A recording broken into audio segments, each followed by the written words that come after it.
bienvenue à cette émission télé présentée sur le dévotionnel de Smith Wigglesworth. Je m'appelle Victoria Eyok et je suis honorée d'être votre hôte pour cette émission. Alors, sans plus tarder, comme d'habitude, nous allons commencer par la prière. Alors, nous prions. Seigneur Dieu Tout-Puissant, notre Père, notre Dieu, notre Roi, nous sommes sur le point d'écouter ta parole, de l'étudier à cet instant. Nous prions que toute distraction soit annulée, nullifiée, que nous ne pensions pas aux distractions, mais que nous soyons entièrement focalisés sur ta parole. Et nous prions que ce soit ton Esprit Saint lui-même qui nous enseigne à cet instant. Au nom de Jésus-Christ, ton Fils, nous te prions. Amen.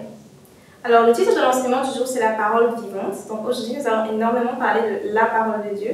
Et comme verset clé du jour, nous avons Luc chapitre 4, verset 4, qui dit « Jésus lui répondit, il est écrit, l'homme ne vivra pas de pain seulement. » Maintenant, nos autres versets du jour sont dans Luc chapitre 8, du verset 5 jusqu'au verset 15, et nous lisons à partir de la version 8 secondes. Un semeur sortit pour semer sa semence.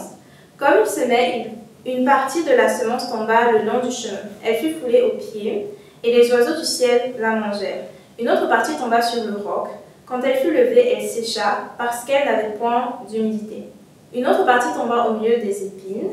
Les épines crurent avec elle et l'étouffèrent. Une autre partie tomba dans la bonne terre. Quand elle fut levée, elle donna du fruit au centuple. Après avoir ainsi parlé, Jésus dit à haute voix, « Que celui qui a des oreilles pour entendre, entende. » Ses disciples lui demandèrent ce que signifiait cette parabole. Il répondit, « Il vous a été donné de connaître les mystères du royaume de Dieu, mais pour les autres, cela leur est dit en parabole, afin qu'en voyant ils ne voient point, et qu'en entendant ils ne comprennent point. » Voici ce que signifie cette parabole. La semence, c'est la parole de Dieu. Ceux qui sont le long du chemin, ce sont ceux qui entendent, puis le diable vient et enlève de leur cœur la parole, de peur qu'ils ne croient et soient sauvés. Ceux qui sont sur le roc, ce sont ceux qui, lorsqu'ils entendent la parole, la reçoivent avec joie, mais ils n'ont point de racines. Ils croient pour un temps et ils succombent au moment de la tentation.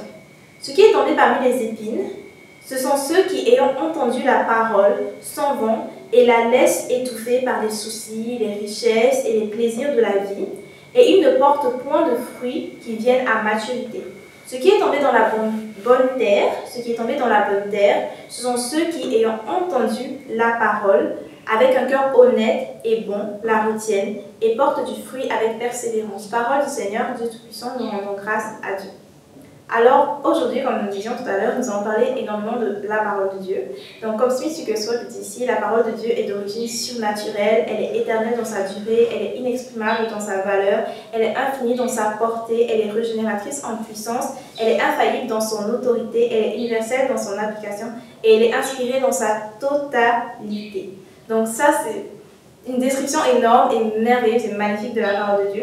Mais Smith Wigglesworth ajoute aussi ici ce que nous devons faire de la parole de Dieu, parce que il ne suffit pas juste d'avoir une Bible chez soi et dire « je suis chrétien », mais il y a une certaine discipline qu'on doit avoir vis-à-vis de la parole de Dieu.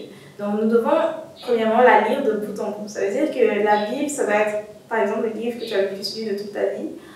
C'est pas quand tu as fini de lire la Bible une fois que tu dis bon, ok, c'est bon, je m'arrête là. Non, tu peux la lire plusieurs fois. Et tu dois développer une discipline en fait, selon laquelle tu lis la Bible tous les jours. Un jour ne doit pas passer sans que tu lises la Bible.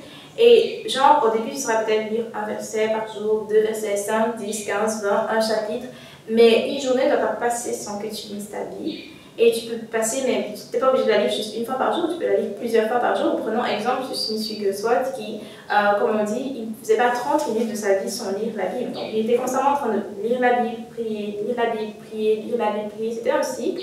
Il n'était pas divertissement, pour ainsi dire, parce que si tu voulais même entrer chez lui avec un journal, il te demandait dès la porte, de déposer ton journal à l'extérieur avant d'entrer, parce qu'il ne laissait même pas le journal entrer chez lui. Il était tellement concentré sur la parole de Dieu, même si il t'invitait à manger, même après le repas, c'était pareil, lecture biblique, prière, et témoignage aussi. Donc c'était vraiment une vie centrée sur la parole de Dieu. Donc on doit prendre exemple en fait sur ça pour discipliner nos vies et vraiment mettre de côté la majeure partie des distractions et se dire, lire la parole de Dieu tous les jours, c'est la priorité pour moi, c'est vraiment la priorité pour moi.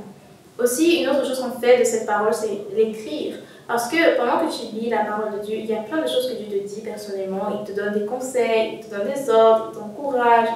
Il y a tellement de choses qu'il t'enseigne, mais si tu ne prends pas l'habitude d'écrire ces choses, tu vas passer à côté. Par exemple, tu vas lire, peut-être, ça va te toucher pendant 5-6 minutes, mais après, tu vas peut-être oublier. Alors que quand tu prends le temps d'écrire et de revenir lire ce que tu as écrit et d'essayer de mémoriser ces versets, d'essayer de les mettre en pratique, ça a un impact beaucoup plus grand sur ta vie.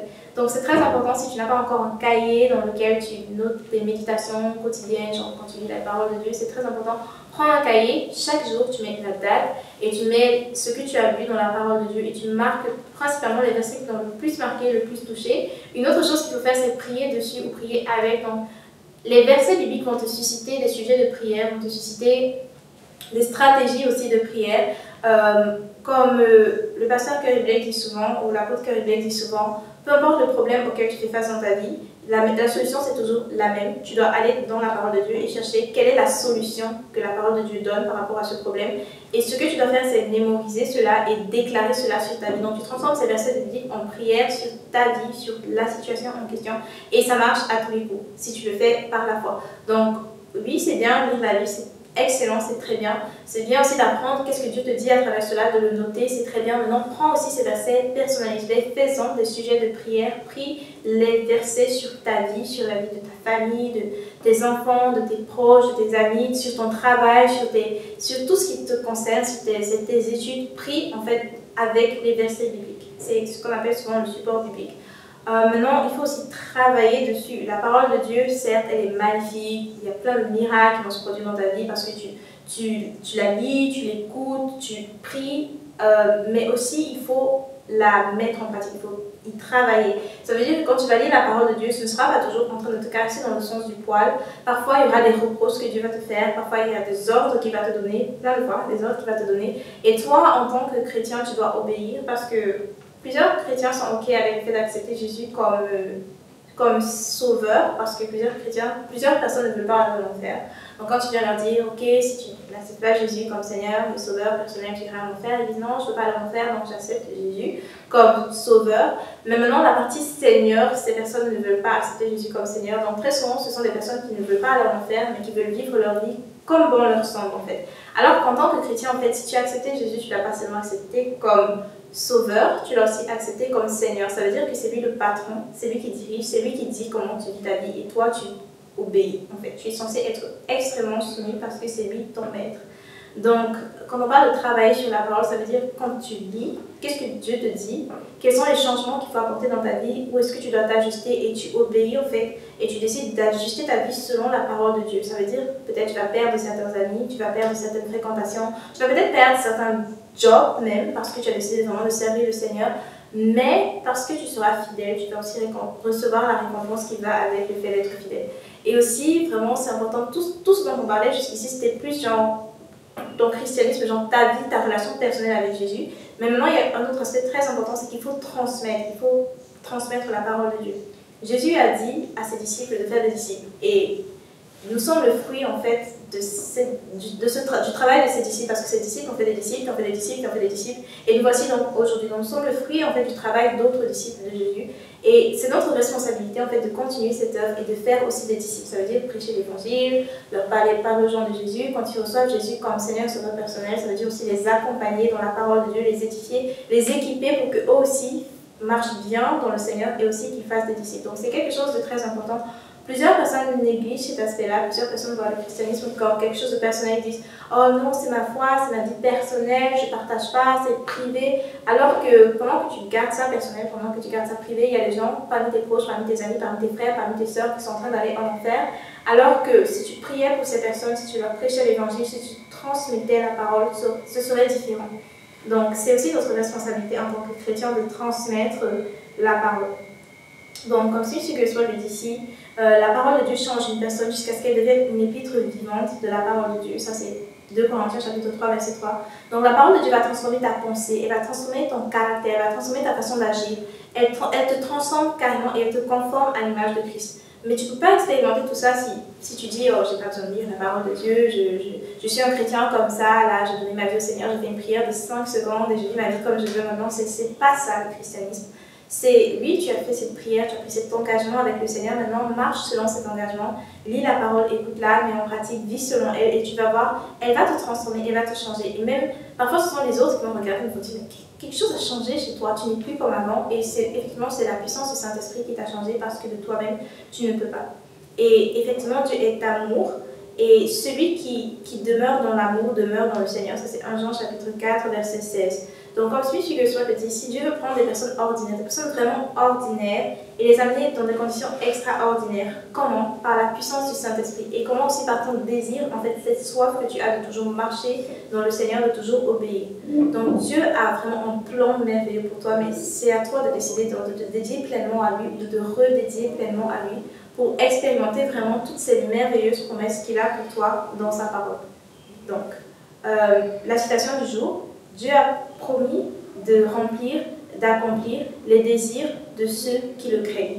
Dieu a promis d'accomplir, de remplir pleinement les désirs de ceux qui le craignent. Alors nous prions. Seigneur Dieu Tout-Puissant, nous te remercions infiniment pour cette parole. Nous te remercions parce que tu nous enseignes aujourd'hui l'importance de lire la parole de Dieu. Nous te demandons pardon pour là où nous avons manqué. Nous te demandons pardon pour là où nous avons manqué de discipline dans la lecture quotidienne de la parole de Dieu. Et je prie particulièrement pour les personnes qui ont des difficultés je prie particulièrement, Seigneur, pour les personnes qui ont des difficultés à maintenir un équilibre, à maintenir une bonne lancée dans la lecture de la parole de Dieu tous les jours. Seigneur, je prie que tout ce qui liait ces personnes qui les empêchaient de se concentrer sur la parole, que ce soit délié au nom de Jésus-Christ. Et Seigneur, je prie vraiment que tu développes en eux une soif, un désir ardent de toujours lire ta parole chaque jour, vraiment au quotidien, Seigneur, pour la gloire de ton nom, au nom de Jésus-Christ, ton Fils, je te prie. Amen. Alors, merci beaucoup d'avoir regardé jusqu'à la fin. Je crois vraiment que tu as été béni et édifié à travers ceci. Si vraiment tu l'as été, eh bien, parle-en autour de toi, partage, édifie d'autres personnes. Parce que, comme nous l'avons dit, nous devons transmettre cette foi, nous devons transmettre la parole de Dieu. Ce n'est pas juste toi et moi, mais vraiment, nous devons transmettre cela. Donc, si tu as été béni et édifié, je t'invite à te rendre disponible pour le prochain rendez-vous. Et surtout, invite d'autres personnes à regarder avec toi. Alors, merci beaucoup, que Dieu te bénisse et au revoir!